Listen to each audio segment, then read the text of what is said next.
অগ্নি হাতে পেঁচা, অগ্নি হাতে পেঁচা।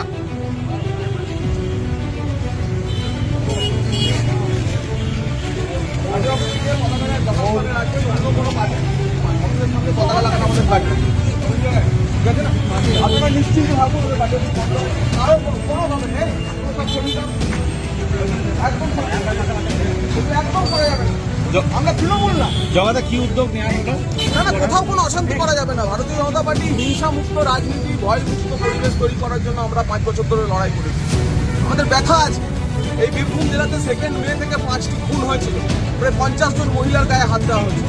কিন্তু আমরা সেসব ভুলে গিয়ে আমরা তো বলেছি অপরাধ এবং অপরাধীর গুণ বিচার করে নতুন সরকার এসে অ্যান্টিবায়োটিক প্রয়োগ করবে। কিন্তু ভারতের গতকাল রাত থেকে হঠাৎ করে কিছু নতুন বিজেপি হয়েছে, তারা চতুর্দিকে তাণ্ডব চালাচ্ছে। যেটা আমরা করতে দেবো না। আমি নিজে রাস্তায় নেমেছি। তার দায় কি বিজেপি নেবে? কোনো বিজেপি দায় নেবে না। পুলিশ প্রশাসন, আমি এসপিকেও বলে দিয়েছি যে কড়া ব্যবস্থা নিন, যাতে আগামী 5 বছর এরা জেলে থাকে। আমরা বীরভূমে অশান্তি চাই না। আমরা তৃণমূল কংগ্রেস, আমরা এই অশান্তি করতে দেবো না। আমি এখনই এই মুহূর্তে থেকে পারুলিয়াতে ছুটপুট কিছু অশান্তি হয়েছে, আমি পারুলিয়া যাচ্ছি, আমি চিনপাই যাচ্ছি, সদাইপুরের বিস্তীর্ণ এলাকা আমি নিজে ঘুরবো, নিজে দাঁড়িয়ে কারো যদি কোনো হয় তার ব্যবস্থা করবো। তৃণমূলের পার্টি অফিস চিনপায়ে বন্ধ হয়েছিল, আমি দেখতে যাচ্ছি।